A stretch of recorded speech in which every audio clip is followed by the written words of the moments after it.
Hello dear students, welcome to NRC education hub online chemistry class. आज अपन जो बात करने वाले हैं चैप्टर नंबर 2 का नेक्स्ट जो पार्ट है मृदा जीवांश पदार्थ में, वो है कार्बोहाइड्रेट का विच्छेदन। जो पीछे वाली क्लास में भी अपन ने इसके बारे में पढ़ा था और उसमें एक पार्ट अपन ने देखा था सरल जो शर्कराएं होती हैं उनका विघटन कैसे होता है। आज जो अपन बात करने वाले हैं वो कार्बोहाइड्रेट के विच्छेदन की नेक्स्ट जो बचे हुए पार्ट हैं उनकी बात करें। कौन कौन से घटक हैं जिसमें अपन बात करने वाले हैं। स्टार्च जो होता है, स्टार्च कौन है? स्टार्च। ये स्टार्च होता है, इसका विघटन कैसे होता है इसके बारे में अपन पढ़ने वाले हैं। तीसरा अपन जो इसके अंदर पढ़ने वाले हैं वो अपने पास में है स्टार्च के अलावा जो अपने पास गया कौन सा, हेमीसेल्यूलोज जो होता है, हेमीसेल्यूलोज। ये कैसे टूटता है, कौन कौन से पदार्थ बनाता है, इसकी बातें करेंगे। और चौथा आपके पास में है वो सेल्यूलोज होता है। सेल्यूलोज होता है वो अगर टूटता है तो क्या बनाता है, इसकी अपन बातें करेंगे। और उसके बाद में अपने पास में जो प्रोटीन होती हैं अगर ये टूटती हैं तो किसका निर्माण करता है, इन पदार्थों की अपन इसके अंदर बातें करने वाले हैं, ये कैसे टूटता है। और इसके अलावा अपने पास में जो लिग्निन होता है, लिग्निन ये वाला जो पदार्थ अपन ने पढ़ा था, ये कौन से भागों के अंदर टूटता है। ठीक है, तो ये अपन पढ़ने वाले, ये अपन ऑलरेडी पढ़ चुके हैं। आज अपन बात करेंगे जो स्टार्च होता है, स्टार्च जो होता है मोस्टली जैसे अपने पास में होता है चावल जो होता है, उस चावल के अंदर स्टार्च पाया जाता है। क्या पाया जाता है? स्टार्च पाया जाता है। तो ये स्टार्च किस में टूटता है? मोस्टली जो होता है इनको तोड़ने में जो योगदान होता है वो किसका होता है भाई? एंजाइम का। किसका होता है? एंजाइम्स का योगदान होता है, एंजाइम्स। और एंजाइम्स जो होते हैं मोस्टली ये क्या होते हैं, एंजाइम्स जो होते हैं ये जैविक अपघटक होते हैं। क्या होते हैं? जैविक उत्प्रेरक। क्या बोलते हैं इनको? जैविक उत्प्रेरक होते हैं और उत्प्रेरण का कार्य करते हैं, तोड़ने का इनको कार्य करते हैं एंजाइम्स। और प्रत्येक को तोड़ने के लिए अलग अलग प्रकार के एंजाइम पाए जाते हैं क्योंकि ये स्पेशल होते हैं। एक पदार्थ को एक ही एंजाइम तोड़ सकता है। नॉर्मली बात करें तो स्टार्च की अगर अपन बात करें तो स्टार्च को तो तोड़ने वाले अपने पास में एंजाइम्स होते हैं। इसमें डाइस्टेज एंजाइम आपके पास में कौन सा है? Diastase enzyme. डाइस्टेज एंजाइम होता है, ये तोड़ने का काम करता है। और डाइस्टेज एंजाइम जो होता है ये कई पदार्थ बना लेता है। जैसे अपने पास में होता है जैसे माल्टोज होता है, स्टार्च के अंदर ये एक शर्करा है, ये अपने पास में डाइसेकेराइड शर्करा होती है। और ये माल्टोज जो होता है ये माल्टेज एंजाइम की उपस्थिति में टूटता है। किससे टूटता है? ये माल्टेज एंजाइम की उपस्थिति में टूटता है। तो माल्टेज एंजाइम की उपस्थिति में टूटेगा तो क्या बनाएगा? ये ग्लूकोज वगैरह में टूट जाता है। अब जो ग्लूकोज वगैरह जो होते हैं, ग्लूकोज में ग्लूकोज वगैरह है इसमें टूटेगा। अब ये ग्लूकोज और फ्रक्टोज अपने पास में पड़ेंगे, ये वापस से टूट जाएंगे। और जब वापस टूटेंगे तो क्या बनाएंगे? CO2 प्लस H2O का निर्माण कर लेंगे। समझ गए बातें? इस प्रकार इसका विघटन होता है। स्टार्च का विघटन होगा डाइस्टेज एंजाइम की उपस्थिति में हो रहा है। माल्टोज वगैरह हैं वो इसके अंदर बन जाते हैं। माल्टोज माल्टेज की उपस्थिति में ग्लूकोज बना लेता है, ग्लूकोज फिर टूट जाता है, क्या बना लेता है? CO2 और H2O सबसे लास्ट के अंदर बच जाते हैं। ये होता है किसमें? स्टार्च में। ऐसे जो सेलुलोज होता है, कौन? हेमीसेल्यूलोज जो होता है ये भी टूटता है। और जो हेमीसेल्यूलोज होता है वो किसमें टूटता है? हेमीसेल्यूलोज होता है वो सरल शर्कराओं में टूटता है। किसमें टूटता है? ये सरल जो शर्कराएं होती हैं उनके अंदर टूट जाता है। यानी सरल शर्करा अपन ने पढ़ा था, सरल शर्करा इसका निर्माण कर लेता है। सरल जो शर्कराएं होती हैं ये फिर से टूटेंगी। और किसमें टूटेंगी? ये वाली जो अपने पास में ये मिश्रण में टूट जाती है। किसमें? शर्कराओं में। किसमें टूट जाती है? जैसे अपने सरल शर्करा होती है किसमें टूटेगी? ये कहलाएगी पॉलीयूरेनॉइड के अंदर टूट जाती हैं। और ये पॉलीयूरेनॉइड जो होते हैं वो अलग प्रकार की जो शर्कराएं होती हैं, शर्करा वो अम्ल होते हैं, उनका निर्माण कर लेते हैं। तो मुख्य रूप से अपन ने देखा हेमीसेल्यूलोज जो होता है सरल शर्कराओं में टूटते हैं। सरल शर्कराएं किसमें? पॉलीयूरेनॉइड में टूटती हैं और यहाँ से क्या बना लेती? शर्करा व अम्लों का निर्माण कर लेती हैं। ये किसका होता है? हेमीसेल्यूलोज एंजाइम की उपस्थिति में इसका विघटन हो जाता है। ओके, फिर आता है अपने पास में सेल्यूलोज जो होता है। सेल्यूलोज किसमें टूटता है?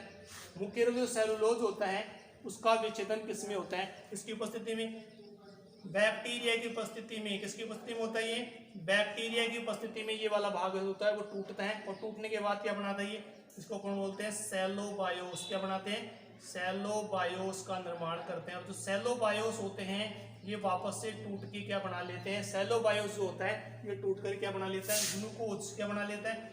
ग्लूकोज। और ये ग्लूकोज वापस से टूट जाएगा तो क्या बना लेगा? CO2 प्लस H2O का निर्माण फिर से इसके अंदर हो जाएगा। तो नोट्स में अपन देखें सबसे लास्ट में क्या प्राप्त होता है समय टूटने के बाद? कार्बनिक पदार्थों में CO2 और H2 ही अपने को प्राप्त होता है। बात करें तो प्रोटीन होती हैं, ये ये प्रोटीएज एंजाइम की उपस्थिति में, किसकी उपस्थिति में, प्रोटीएज एंजाइम की उपस्थिति में टूटती हैं। और प्रोटीएज एंजाइम की उपस्थिति में जब ये टूटती हैं तो किसका निर्माण करती है भाई, इसके अंदर प्रोटीन जो बनी होती है किससे बनी होती है, पॉलीपेप्टाइड। किससे बनी होती है, पॉलीपेप्टाइड से बनी होती है। पॉलीपेप्टाइड वगैरह क्या होते हैं, ये अपन नेक्स्ट वाले चैप्टर के अंदर बात करेंगे कि प्रोटीन्स वगैरह क्या होती हैं, वो अपन विस्तार से पढ़ेंगे। फिलहाल पॉलीपेप्टाइड, और पॉलीपेप्टाइड से बन जाते हैं अपने पास में पेप्टाइड। क्या बन जाते हैं, पेप्टाइड। और पेप्टाइड 2D क्या बना लेते हैं, एमिनो अम्ल। क्या बना लेते हैं, एमिनो अम्लों का निर्माण कर लेते हैं। इसका निर्माण कर लेते हैं, एमिनो अम्लों का निर्माण यहाँ पर कर लेते हैं। मोस्टली अपन देखें यहाँ पर कौन कौन से पदार्थ बनते हैं उनको विस्तार से अपन देखें। प्रोटीन जो होता है ये कैसे टूट रहा है, और उसको मैं ऊपर लिख रहा हूँ, यहाँ पर देखना आगे।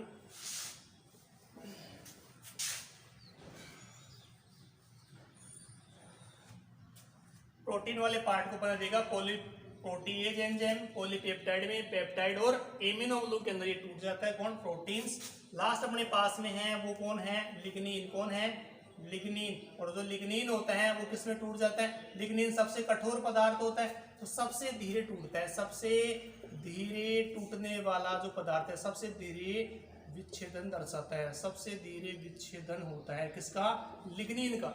अब सबसे धीरे अगर विच्छेदन इसका होता है तो इससे क्या बनते हैं, इससे बनने वाले जो पदार्थ होते हैं वो क्या होते हैं, कठोर प्रवृत्ति के होते हैं। यानी ये टूटेगा तो क्या बनाएगा, लिग्निन जो होगा किसमें टूटेगा, छोटे छोटे सरल शर्कराओं के अंदर ही टूट जाता है। और ये शर्कराएं जो होती हैं ये कठोर प्रवृत्ति के जो पदार्थ होते हैं इनसे ही इसका निर्माण होता है। तो मोस्टली अपन ने यहाँ पर देखा है कि कार्बोहाइड्रेट का जो विच्छेदन होता है कई टाइप से होता है। सेलुलोज में, हेमिसेलुलोज में निर्माण होता है। सेलुलोज किसमें टूट जाता है उसका प्रोसेस अपन ने देखा है। प्रोटीन होती है किसमें टूटती है, प्रोटीन प्रोटीन एंजाइम की उपस्थिति में होती है। पॉलीपेप्टाइड, पेप्टाइड वगैरह प्रोटीन्स में टूटती है। एक क्रम होता है छोटे से बड़ा, बड़े से छोटा बनने का, वही क्रम इसके अंदर यहाँ पर फॉलो हो रहा है। वो अपने थोड़ा सा ध्यान रखना है कौन से वाले पार्ट में क्या होता है। सबसे बड़ा ध्यान क्या रखना है, एंजाइम जो होते हैं उनकी उपस्थिति के अंदर ही विच्छेदन की प्रक्रिया यहाँ पर पाई जाती है। ओके, ये अपन ने देखा कार्बोहाइड्रेट जो होते हैं मोस्टली अगर अपन नॉर्मली अपन तरीके से देखें, इसको सार में अपन देखें तो क्या होगा, कार्बोहाइड्रेटों का विच्छेदन जो होता है किसमें होता है, सरल शर्कराओं में, प्रोटीन्स में, सेलुलोज, हेमिसेलुलोज, लिग्निन, इनके अंदर टूटते हैं। अब इनको भी अगर अपन डिवाइडेशन एक के बारे में थोड़ा थोड़ा पढ़े तो अपन उसमें देख चुके हैं। सरल शर्कराएं किसमें टूटती हैं, वायु की उपस्थिति अनुपस्थिति के अंदर टूट जाती हैं। किसमें, बैक्टीरिया की उपस्थिति के अंदर टूट जाती हैं, CO2 H2O बना लेती हैं। बात करें इसके अंदर अपन जो प्रोटीन होता है किसमें टूट जाता है, प्रोटीन जो होता है वो पॉलीपेप्टाइड में टूट जाता है और एमिनो अम्लों का निर्माण कर लेता है। दूसरा जो अपने पास में हेमिसेलुलोज जो होता है वो किसमें टूटता है, सरल शर्कराओं में टूटता है, पॉलीयूरेनाइड बनाता है, शर्करा और अम्ल बना लेता है। सेलुलोज टूटता है बैक्टीरिया की उपस्थिति में और क्या बनाता है, सेलोबायोस। क्या बनाता है, सेलोबायोस। ये टूट जाता है, ग्लूकोज बना लेता है, ग्लूकोज किसमें कन्वर्ट हो जाता है, CO2 फिर H2O के अंदर। तो लास्ट में अपन देख रहे हैं सभी के अंदर क्या प्राप्त हो रहा है अपने को, CO2 और H2O यानी कार्बन डाइऑक्साइड और पानी सबसे लास्ट में छोटे पदार्थ के रूप में अपने को मिल जाता है। इसका मतलब क्या हो गया, बड़े पदार्थों को अगर अपन तोड़ते हैं तो क्या प्राप्त होंगे, छोटे पदार्थ प्राप्त होंगे। उस सब में अलग अलग प्राप्त होंगे, जिससे मिलकर के बना हुआ है वही तो प्राप्त होगा। अब मैं कह रहा हूँ ये पेन जो मेरे पास में जिससे मिलकर के बना हुआ है, ये इसके अंदर मैं अलग पार्ट कर दिया, इसका पार्ट ये अलग कर देता हूँ, इसके अंदर रिफिल वाला पार्ट उसको अलग कर दूँ, तो जिनसे मिलकर के बना हुआ है उनको अलग अलग कर दे तो विच्छेदन हो गया। अब इनको वापस में लगा दो क्या होगा, उसका निर्माण हो गया। सेम प्रोसेस यहाँ पर पाया जाता है कि कौन किससे मिलकर बना होता है, वैसे ही उसका विच्छेदन भी हो जाता है छोटे छोटे पार्टों में। जैसे अपने पास मिट्टी है, मिट्टी का ढेला अपने पास पाया जा रहा है, उसको अपन तोड़ेंगे तो छोटे छोटे कण मिल जाएंगे अपने को, वापस उनको वापस कर दे तो एक मिट्टी का ढेला फिर बन जाएगा।